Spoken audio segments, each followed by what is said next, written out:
Tere kõigile, head vaatajad! Pärast 2 nädala pikkust puhkepausi on Eesti eest nädal-uudised taas kord eetris ja jäävad eetrisse vähemalt aasta lõpuni. Ja ühtlasi siis meil on 110. saade, vaatame, mis lõppenud nädalal kõige olulisem oli. Mitmed Taani emigreerunud Hollandi põllumehed on häirekella löönud. Pärast kliimasõbraliku söödalisandi Bovaeri kasutuselevõttu on arvukalt lehmi haigestunud. Mõned on isegi surnud. Üks neist on Wesley van Ruitenbeek, umbes 200 lehma ja 160 noorloomaga piimafarmi omanik. Alates 6. oktoobrist on ta, nagu paljud teisedki põllumehed, söötnud oma veiseid Bovaeriga, mis on Euroopa Liidu rahastatud toode veiste metaani heitmete vähendamiseks. Aga kõigest mõne päeva pärast algas õudusunenägu. Vaid nädala pärast tekkis paljudel tema loomadel mastiit. Alguses ei kahtlustanud Wesley uue söödalisandiga mingit seost, kuid umbes 10 päeva pärast oli haigestunud peaaegu iga 6. loom. 200 lehmast 31 oli ootamatult haiguslehel. Minu silmis pole see normaalne ja mitte ka veterinaari ega minu söödakonsultandi silmis, ütleb farmer René Spang-Jürgenseni Lille Hjalper avaldatud videos. Saksamaa kantsleri jaoks järgneb üks tippkohtumine teisele. Pärast terase tippkohtumist reisib Friedrich Merz nüüd Brasiiliasse kliimaklubi kohtumisele COP30. Seal püüavad osalejad oma konstruktsiooni nähtavaid pragusid tuttava kliimapaanikaga varjata. Liidu kantsleri kantseleis toimunud terase tippkohtumine oli ikka veel pealkirjades, kui kantsler oli juba lennukis teel Brasiiliasse Belemi. COP30 toimub nendel päevadel Brasiilia presidendi Luis Inácio Lula da Silva juhtimisel. Üle 70 riigi esindajad on tähistanud seda iga-aastast globaalse kliimatsirkuse tippsündmust alates 1995. aastast, andes sellele mulje riikide ülesest konsensusest. Loomulikult reisivad nad sinna tuhandete kaupa, muidugi lennukiga ja maksimaalsete heitkogustega. Keegi ei loobu vabatahtlikult iga-aastast kliimakaalast. Mõni tonn CO2 ei muuda tegelikult suurt midagi. Lõppude lõpuks, nagu asjatundjad teavad, on planeet juba põlemas ja võitlus elamiskõlbliku maa eest on sisuliselt kaotatud. Klubi plaanib investeerida igal aastal 1,3 triljonit eurot kliimameetmetesse arengumaades ja tärkava majandusega riikides. Saksamaa kui üks väidetavalt tugevamaid majandusi peab loomulikult osalema. Kuna USA lahkub alliansist, on tema kohalolek veelgi olulisem. See lause ütleb kõik. Euroopa on just otsustanud finantsvabaduse lõpetada ja keegi pole seda märganud. Uus programm The Pulse süveneb aastaid kestnud protsessi tuumani ja sellesse, mis on nüüdseks Euroopa Liidu seaduste ja määrustega kivisse raiutud.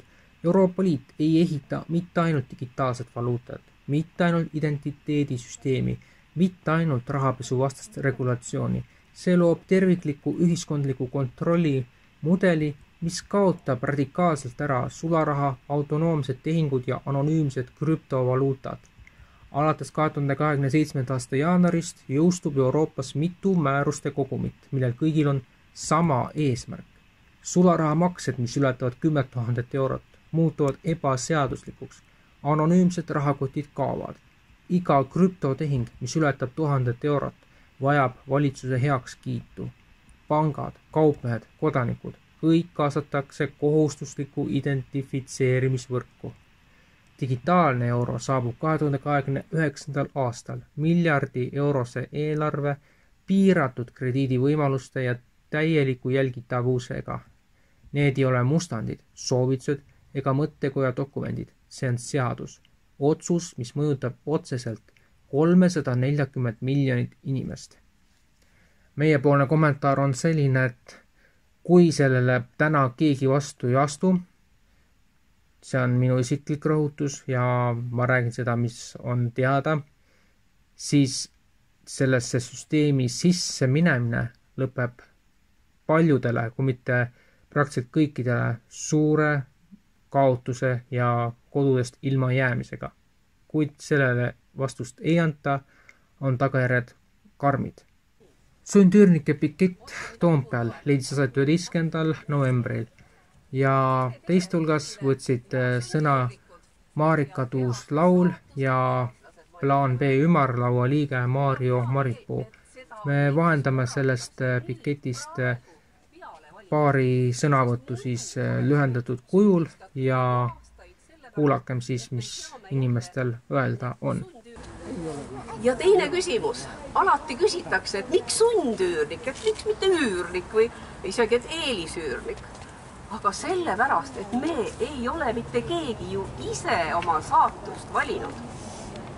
Meid on sunniviisiliselt riigi, oma riigi poliitilise otsusega, mitte võõrriigi, vaid Eesti riigi, vaba Eesti riigi küsimus on see olnud ja neid on välja tõstetud majadest riigi poliitilise otsusega. Ja mitte kuskilt me pole aastakümneid absoluutselt abi saanud. Kahjuks on see niimoodi. Täna aga on olukord veelgi traagilisem, sest ülekohtu all kannatavad inimesed ei pea enam vaatama Moskva poole, vaid omaenda riigi poole, Eesti Vabariigi poole, mis on justkui Nõukogude Liiduga kohad vahetanud. See on valus tõdemus, aga see on tõsi. Ja mis kõige kurvem, riik on hakanud probleemi eitama. Riik ei taha tunnistada, et viga on tehtud. Riik ei taha näha inimesi, kelle elu on selle vea tõttu rikutud. Riik hoiab eemale, vaikib ja loeb aega, nagu kõik laheneks ise. Aga 30 aastat ei ole midagi lahendanud. Head inimesed, need, kes on selle ebaõigluse all kannatanud, on täna seisus, kus tuleb öelda, kas nüüd või mitte kunagi. Meie, plaan B, ütleme selgelt. See probleem tuleb lahendada riigi tasandil. Kui me tahame, et Eestil oleks tõeliselt õigusriik, siis peab riik taastama usalduse iseenda vastu. Õigus ja õiglus peavad olema mitte ainult sõnades, vaid ka tegudes. See tähendab, et Eesti Vabariik peab naasma esialgsete lubaduste juurde ja täitma need täies ulatuses. See tähendab, et inimestel tuleb anda vastus samaväärne elamine, mis neil kunagi võõrandati, või maksta õiglane hüvitis vastavalt tänasele turuväärtusele. Jätkame saadet. Alati on kõige ilmsemad küsimused, mis kõige ägedamalt maha surutakse. Üks viimase 30 aasta kõige tabuteemalisemaid küsimusi on, mis on need jooned taevas, mis reaktiivlennukite järel looklevad. Mõned nimetavad neid keemiaradadeks ja väidavad, et USA valitsus pritsib elanikkonna peale mürki. Selliseid inimesi peetakse hulluks. Wikipedia nimetab neid vandenõuteoreetikuteks nagu ka iga uudisteagentuur. Aga jäljed on ikkagi olemas ja see ei saa kindlasti olla veeaur, sest see nii ei käitu. Dane Wigington vastab selgelt, see on pihustatud osakeste hajumine. See pole teooria. Meil on lähivõtteid KC10, KC135 ja C17 Globemasterist. Nähtavate düüsidega, mis lülitavad hajumise sisse ja välja. See ei ole kondensatsioon. Wigington selgitab, et geoengineeringwatch.org kasutas NOAA lendavat laborit, mille proovid Rensselaer Polütehnilises instituudis kinnitasid. Alumiiniumi nanoosakesed, biosaadavus, vaba alumiinium, mürgine kogu elule. Wigington. Tavaliselt kondensjäägid hajuvad kiiresti. Hingamiskondensaat ei moodusta pea kohal pilve. Autode heitgaasid ei moodusta maantee kohale. Kondensatsioon ei käitu nii. Tema isiklik pöördepunkt. Tema enda elektrivõrgust sõltumatu maja kaotas teatud päevadel kuni 70% oma päikeseenergiast osakeste tõttu. Vihmavee tase tõusis 18 kuuga 7 ppb, alumiiniumi sisalduselt üle 3450 ppb-ni. MM2VR avaldas need uuringud ja väitis, et enamik SARS-CoV-2 nakkuse tagajärjel surnud inimesest olid vaktsineerimata. Olen sellest varem kirjutanud, nagu ka Norman Fenton ja teised, ja selle all pean silmas vaktsineerimata isikute ekslikku liigitamist, mis näeb välja selline.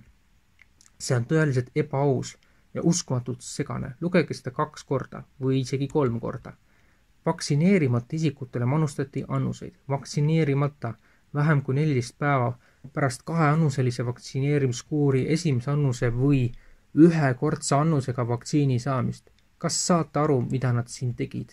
Nii näevad välja nende andmed SARS-CoV-2 nakkusega seotud haiglaravi kohta, nagu on esitatud selle uskumatult keerulise vaktsineerimata definitsiooni abil. Hiljuti ajakirjas Journal of Death and Dying avaldatud uuringus kirjeldatakse, kuidas Kanada saaks järgmise 2 aastakümne jooksul tervishoius suuri summasid kokku hoida. Analüüsi kohaselt võiks valitsus aastatel 2027 kuni 2047 kokku hoida kuni $1,2 triljonit. Kuidas? Mitte pakkudes 14,7 miljonile kanadalasele palliatiivravi, vaid nagu kooldaja menukirjanik Kelsey Sharon seda kirjeldab, lubades neil eutanaasia abil surra.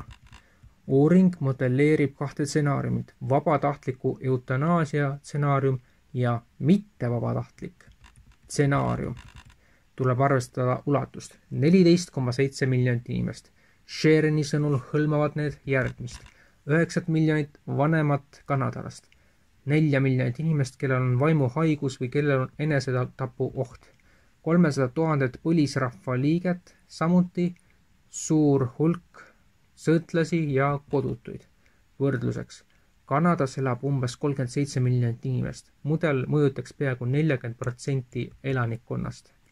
Ukraina riikliku korruptsioonivastase büroo NABU läbiviidud operatsioon Midas keskendus riigile kuuluvale tuumaenergiaettevõttele Energoatom, mille aastakäive on ligikaudu $4 miljardit. 11. novembril arreteeriti 5 kahtlusalust, 12 Timur Mindish ja Oleksandr Zuckerman põgenesid. Otsiti läbi 70 maja, sealhulgas justiitsminister ja riigikaitse ja julgeoleku nõukogu liikme Herman Halushchenko oma. Peaminister Julia Svoridenko kõrvaldas ta ametist. Sellesse juhtumisse on segatud ka praegune riikliku kaitse ja julgeoleku nõukogu sekretär Rustem Umierov, kes kogub Floridas deklareerimata maad. Ta viibib praegu Istanbulis. Sama kehtib ka endise asepeaministri Oleksi Tšernšovi teise nimega Che Guevara kohta, kelle asukoht ei paista olevat teada. Arvatakse, et varastajad summa ületab $100 miljonit. Iga ettevõte, mis Energoatomiga koostööd tegi, pidi maksma 10–15% altkäemaksu.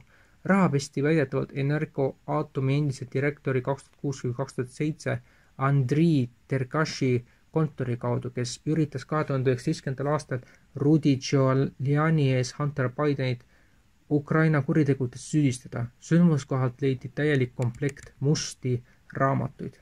Kui biomeetrilised digitaalsed isikutunnistused digitaalselt programmeeritav raha on kasutusele võetud, siis tagasiteed enam ei ole. Vabadus, nagu me seda tunneme, on surnud. Rahandus- ja tehnoloogia kirjutaja Shanaka Pereira avaldas artikli, milles väidetakse, et Euroopa Liit kiirendab oma rahasüsteemi kõige ulatuslikumat rekonstrueerimist pärast euro kasutusele võttu 1999. aastal. Plaanis nähakse ette, et see peaks olema täielikult loodud ja toimima pandud 2027. aastaks. Eelmine 2030. aasta tähtaeg suureks lähtestamiseks ei ole enam piisav, see on toodud ettepoole. Ta kirjutab: 2027. aastaks muudavad regulatiivne 3 ainsus, sularahatehingute piirangud, kohustuslik krüptovaluutade jälgimine ja digitaalse euro prototüüp põhjalikult seda, kuidas 340 miljonit kodanikku rahaga ümber käib. Ametlik eesmärk on võidelda hinnanguliselt 700 miljardi euro suuruse rahapesuga aastas. Välja ütlemata tagajärg võib olla finantsprivaatsuse de facto kaotamine maailma suuruselt teises majanduses. Ning Maria Corina Machado on paremäärmuslik Venezuela riigipöörde plaanide koostaja, keda USA valitsus on rahastanud vähemalt alates 2003. aastast. Donald Trumpi valitsus peab sõda Venezuela vastu ja kui tal õnnestub kukutada president Nicolas Maduro vasakpoolne valitsus, aitaks Machado juhtida uut Ameerika-meelset režiimi Caracases. Machado võitis 2025. aasta Nobeli rahupreemia vaatamata sellele, et toetas avalikult Trumpi sõda oma riigi vastu. Ta on aastaid nõudnud USA sõjalist sekkumist president Maduro jõuga kukutamiseks. Kui Trumpil ja tema mõjukal riigisekretäril ning riikliku julgeoleku nõunikul Marco Rubial õnnestub Machado võimule tuua, on naine lubanud oma riigi varad USA ettevõtetele müüa.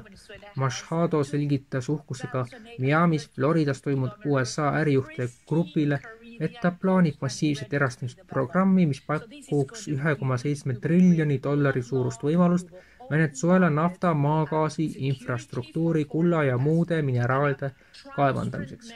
Eesti Eest portaal saab olla tsensuurivaba ja täiesti sõltumatu ainult, kui toetate meid pisikese toetusega. Toeta eestiest.com Mihkel Johannes Paimla EE 407700071008496547 märksõna ülekanne. Ülekande tegemise võimalusi saate näha saate alguspooles jooksevates tiitrites ja ka päris lõpus olevates tiitrites. Selline siis sai meie uudistesaade, mis oli tavapärasest pikem. Ka järgmine nädal on uudiseid rohkem, aga edasi vastavalt vajadusele. Aitäh, kes meid toetavad ja nüüd viimastel päevadel on ka toetanud ja kohtumiseni siis 23. novembril ehk siis juba nädala pärast. Kõike head!